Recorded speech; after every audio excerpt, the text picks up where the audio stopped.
C'est près de Valenciennes, au marché d'Anzin ou de Saint-Amand-les-Eaux, que l'on peut croiser Jacques Trovic, accompagné de sa sœur.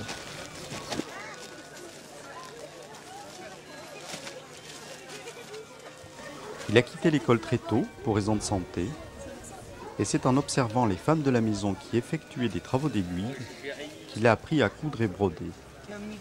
Et bien vite, l'élève a dépassé ses maîtres.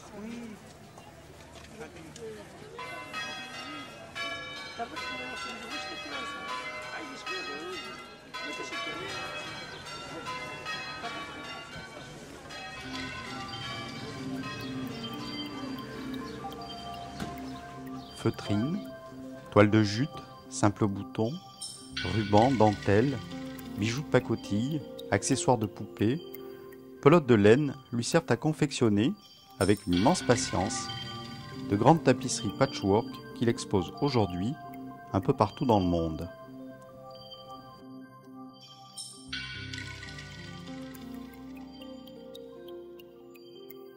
À Nice, au Musée international d'Arnaïf Anatole Jakovski, Anne de Broistils, la conservatrice, prépare une exposition qui lui est consacrée. Il y a toujours dans une manifestation qu'on veut toujours plus, je dirais, événementiel, le côté inconnu, inédit qui intervient. Bon, ceci étant, Jacques Trovic apporte surtout un élément qui pour moi est une sorte de constante dans mon travail, c'est qu'à partir de cet élément, je dirais, un peu décor tapissant, on peut et on va parler surtout d'un art qui échappe vraiment aux directives art naïf ou art brut pour parler davantage d'art moderne.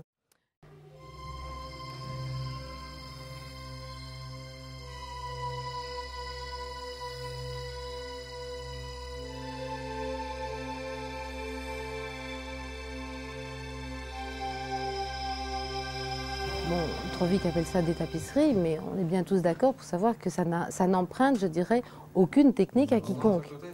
Par voie de conséquence, quand on y regarde de près, on ne peut être que subjugué. Alors, c'était toujours, je dirais, une certaine euphorie devant tout ça, parce que c'est l'inconnu complet devant un travail comme celui-ci. On est envahi dans tout cela, et cela tient à la composition, à l'utilisation des matériaux, des sujets, etc., au format, bien sûr, à l'aspect visuel qui va dans tous les sens et on peut tourner la tête et on est toujours dans cette œuvre-là. Et en même temps, lui-même, cela va peut-être expliquer sa modestie quelque part, parce qu'il est modeste devant son œuvre. Pourquoi? Parce qu'elle est environnante complètement.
C'est vrai, je représente monsieur le sénateur maire, qui n'a pas pu venir, et je voudrais aussi vous dire qu'André Barthes, notre adjoint à la culture, a beaucoup soutenu ce projet, et il n'est pas là ce soir et nous pensons à lui. Nous avons bien sûr M. Jacques de Roccassira, mais nous avons une nouvelle conseillère municipale qui est avec nous, qui s'appelle Madame Gabert-Philippi et qui est venue aussi ce soir à cette exposition. Je remercie tout le monde d'être venu nombreux et également la presse. J'ai aperçu le ministre ce matin tout à l'heure. Il faut donc remercier avant toute chose Jacques Trovic des moments de bonheur qu'il nous donne, ainsi que Anne de Vroistil, bien sûr, conservateur du musée, pour l'avoir convaincu d'exposer à Nice et de contribuer ainsi. Et de l'année 99 à l'an 2000, le nombre de visiteurs de nos musées est en effet passé de 415 968 à 486 000, soit 17% de plus. C'est l'objet d'une convention avec les établissements scolaires de la ZEP Saint-Augustin et les collèges de la ZEP. La ZEP, c'est une zone d'éducation prioritaire. Sont reçus gratuitement au bassin 3 à Saint-Foy. Ce musée assume également la formation d'enseignants.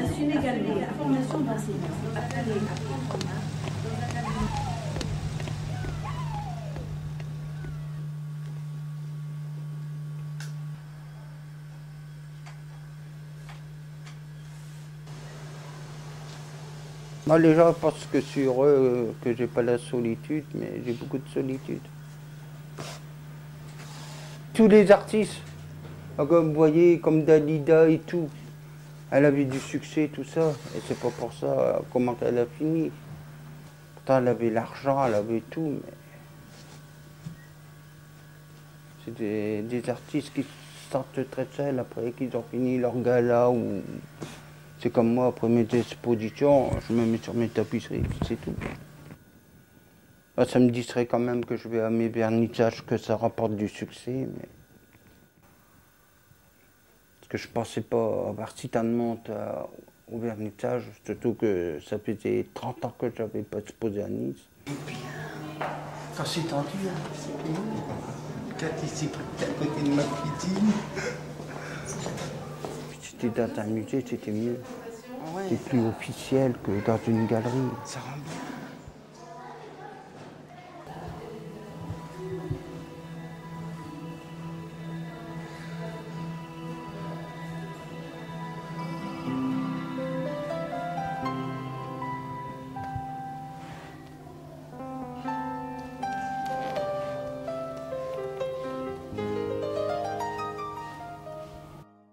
À propos de Nice, justement, Monsieur Jacques, vous avez réalisé une niçoise en tapisserie, assez hiératique, assez étrange. Vous avez peut-être remarqué que la dame, ça faisait à peu près les géants du Nord. On retrouve le Nord et le Sud en même temps. Il y a un mélange. Comme j'avais jamais été à Nice, et j'ai vu que les maisons, c'était pas comme je les avais fait. Par les fêtes. Et vous l'aviez imaginé comme ça.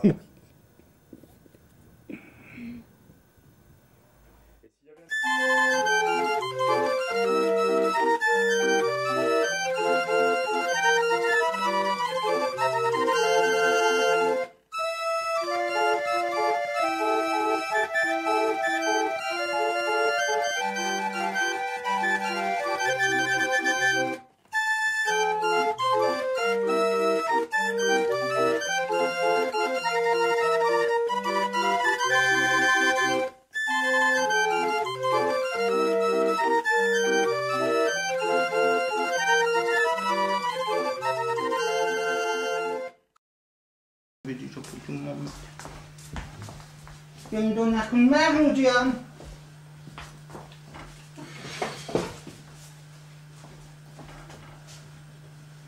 Tout ça.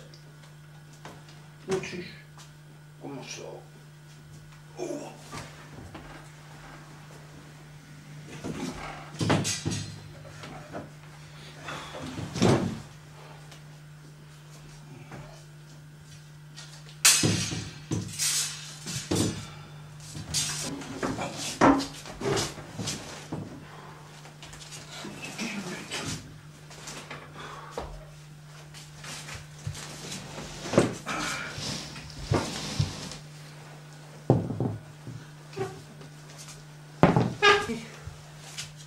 Je vais être ennuyé avec le mur. Ah oui, mais ça va tomber. Moi, quand on le met par terre, ça ira mieux. Comme d'habitude qu'on fait. Ce sera mieux.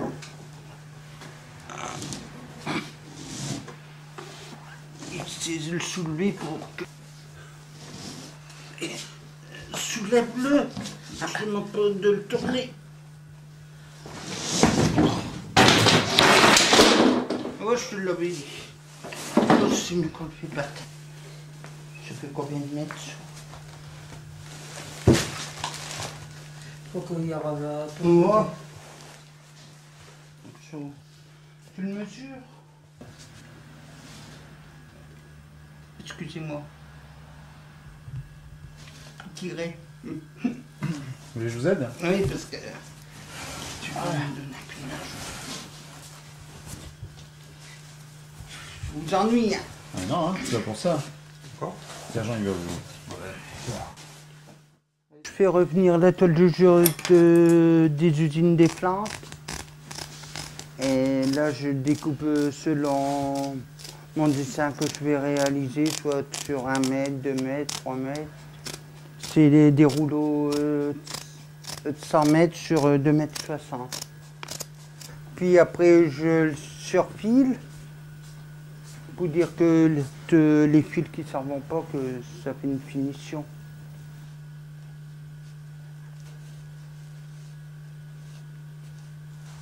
Et après, je commence à dessiner.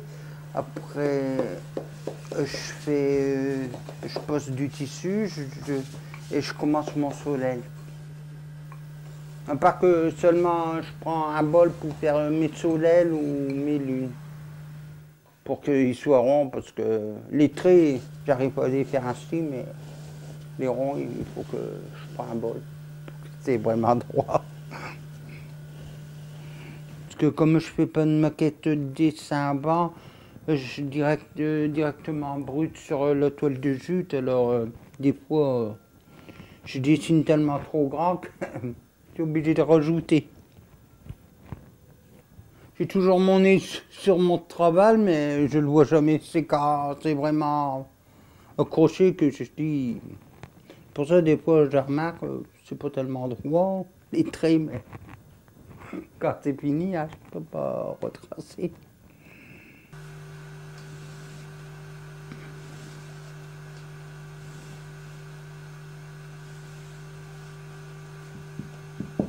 Oui, parce qu'étant handicapé, comme on m'avait refusé d'aller à l'école, alors qu'on n'acceptait pas les handicapés, mais j'ai resté chez moi. Alors comme ma mère elle brodait et ma soeur, je voulais pas rester inactive, alors j'ai voulu faire commerce. Alors j'ai commencé à broder, mais je faisais pas les dessins. Hein. Ah bon. J'achetais les napperons dans les merceries, tout ça, et je brodais au fil à broder. Je pourrais le découper.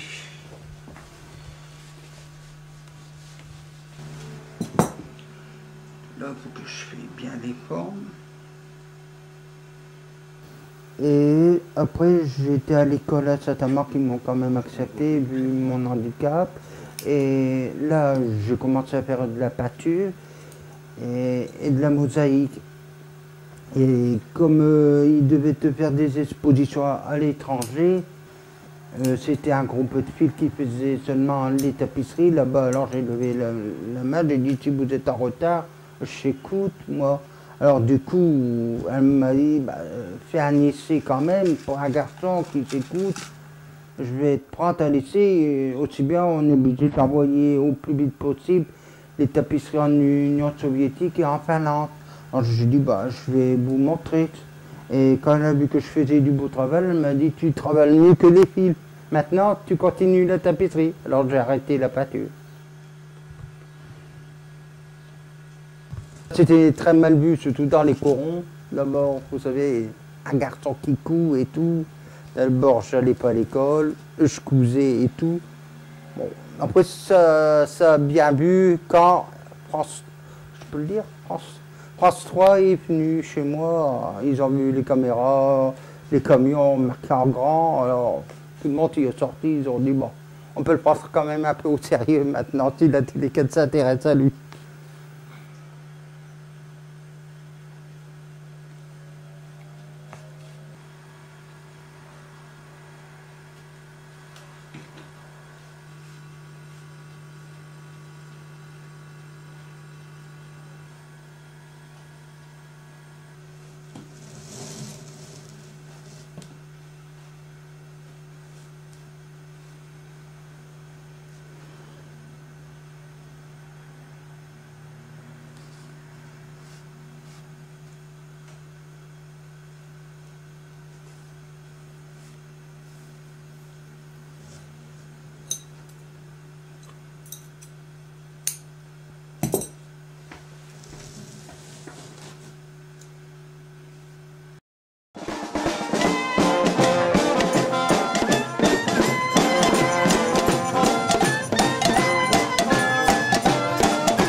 J'aime ma région aussi. Les fêtes, les traditions encore. On a encore gardé. Les carnavals, les fêtes foraines. Sur Dunkerque, le Portel, c'est encore des carnavals très vivants. Et il y a une bonne ambiance parce qu'il y a plusieurs bandes. Et puis on jette des harengs tout en haut du beffroi, tout ça de la mairie.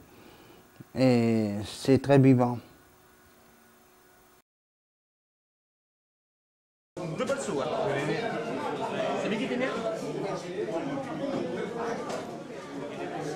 Ah, c'est la tradition du Nord. Hein. Parce que dans le Sud, ils ont la tauromachie, mais nous, c'est les combats de coq qu'on a. C'est des coquelieux qui les élèvent pour, les apprêter au combat. Ça m'a très marqué. Et j'aime bien ça parce que ça représente ma région. Parce que quand j'ai exposé cette tapisserie là, au loin, il y a beaucoup d'artistes qui l'ont fait, hein, le combat de coq. Mais ça marque parce que si vous n'êtes pas de la région, les gens ne connaissent pas, ils pensent que c'est interdit, qu'on n'en voit plus. De temps en temps, on en voit encore.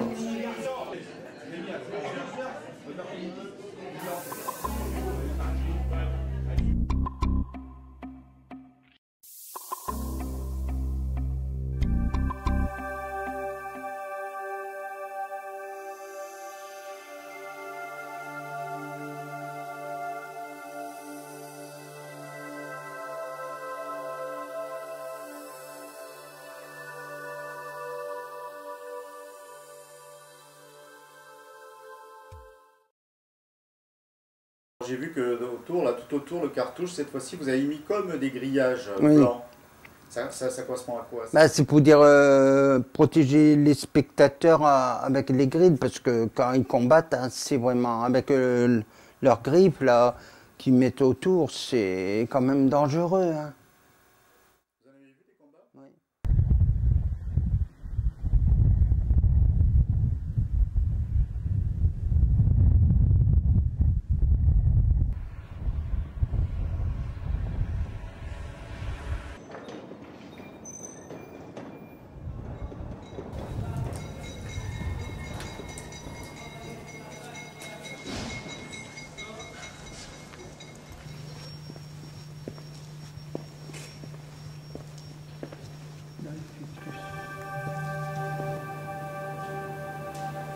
Ça représente très fort ma région, la mine. Ça montre vraiment qui appartient vraiment à beaucoup de pays, mais spécialement dans le Nord, Pas-de-Calais. La jonction souterraine de la fosse Le Doubs de Condé-sur-Escaut et de la fosse La Barresse à Vieux-Condé, c'est des mineurs qui se sont serrés la main à 600 mètres en dessous terre. Cette mine, elle se trouve à côté de où j'habite à Anzin, pas très loin. Elle se trouve dans la collection du musée de l'art brut à Lausanne.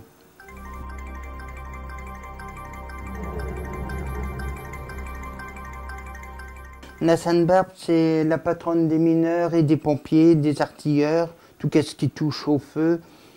Et si je l'ai réalisé, c'est une tapisserie que j'avais pas encore réalisée sur la mine et qu'elle se trouve dans la collection du musée du centre historique minier à Lebart, dans le Nord.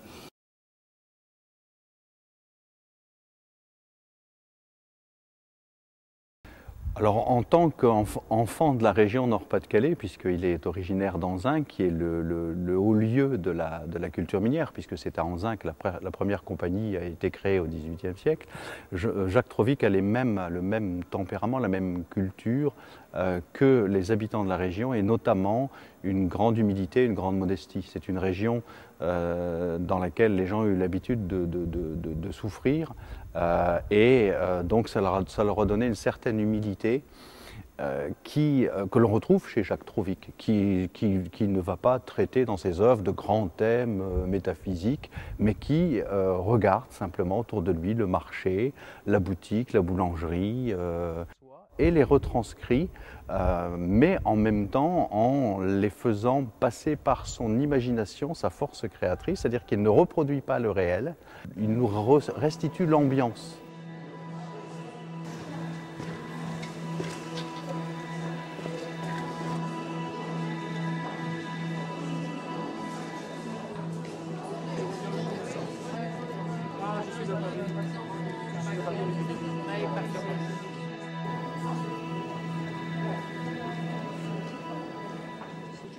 Ça, c'est de la mémoire collective parce que cela va faire référence évidemment à toutes sortes de sensations qu'il veut retrouver. Mais là, il y a un processus totalement conscient. S'il veut faire une boulangerie, par exemple, et multiplier les petits pains, c'est parce que, en les refaisant, il va en avoir la qualité gustative, en quelque sorte. Et de temps en temps, il crée des perspectives. Alors, soit par des moyens, comme je disais, de l'écriture, où on sait que ça va être par déduction, ou bien avec le petit réverbère, où là, vraiment, il va essayer de creuser son espace. Et il accorde à ce moment-là, à la non-couleur, c'est-à-dire au blanc, un espace très important.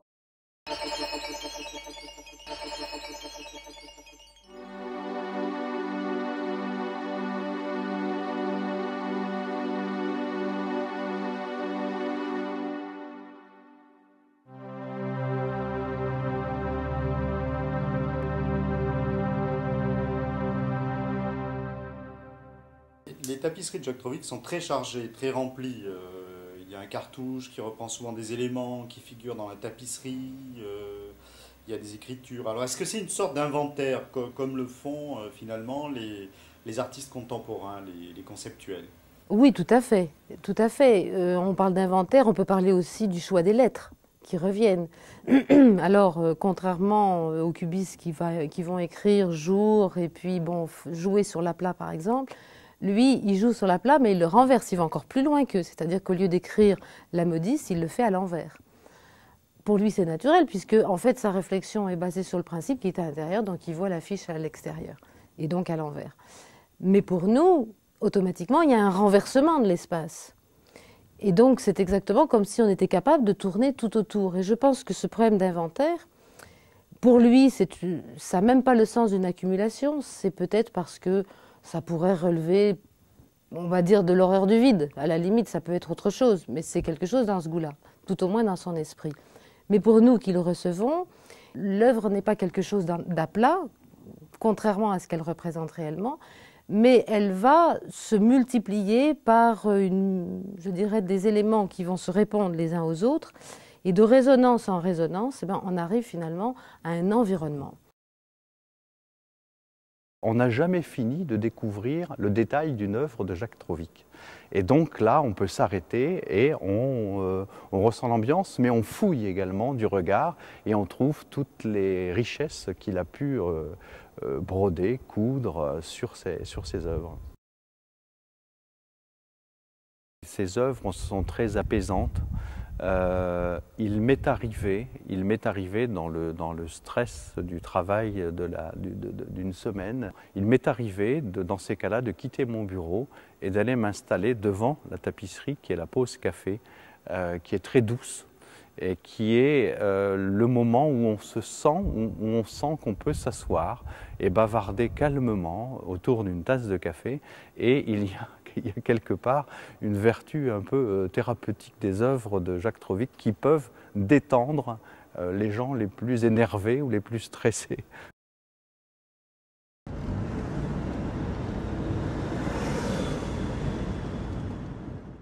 Il y a des années, quand je ne vends pas, je continue quand même à faire mes tapisseries. À part que par moments, j'ai des moments de découragement comme tout le monde. Hein, mais ça se ressent quand même dans mes tapisseries. Hein. Comment? Parce que je me dirige là dans des dessins plus abstraits, mais je fais très peu de personnages parce que je dis ils seront pas rigolos, ils ne mettront pas l'ambiance sur la tapisserie. Hein. Alors c'est pour ça que je préfère mieux éliminer, pas mettre de personnages.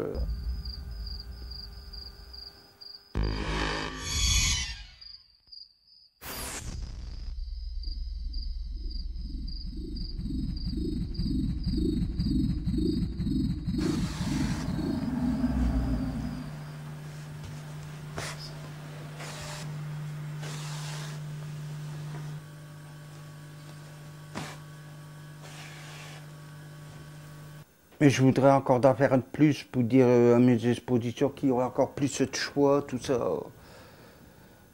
Puis j'ai des périodes, des fois c'est tout sur la mine, des fois c'est sur les animaux, vous savez, ou les métiers. Je voudrais encore faire quelques fêtes, puis après les provinces françaises. J'ai encore beaucoup de boulot.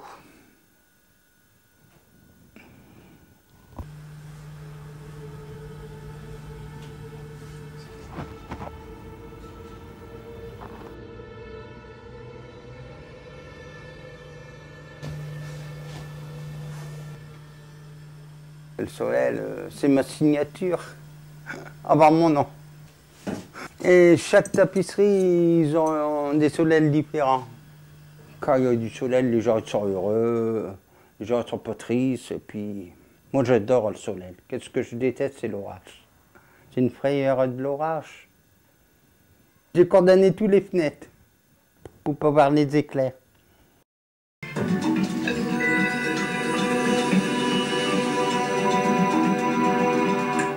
Attention, il fait froid et on attend des averses cet après-midi. Méfiez-vous des éclaircies. Tout à l'heure, il y avait du soleil sur Paris. Regardez ici comme le ciel. De 1h jusqu'au lendemain matin, jusqu'à temps qu'il y a des bonnes émissions, je regarde. D'une chaîne à une autre. Ça, je me sens moins seul. Et puis deuxièmement, comme travailler tous les jours sur la tapisserie, ça serait la sens si j'aurais pas une compagnie. Et la télé, ça me tient en compagnie. Ces averses pourraient être fortes, accompagnées parfois aussi, non seulement de flocons, mais de coups de tonnerre. Un ciel beaucoup plus calme sur la Bretagne, peut-être une averse routière.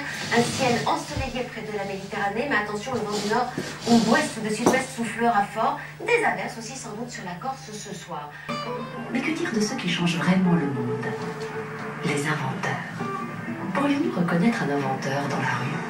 Serions-nous capables de lui demander un autographe? Peut-être pas, mais l'essentiel, ce n'est pas d'être célèbre. L'essentiel, c'est d'inventer.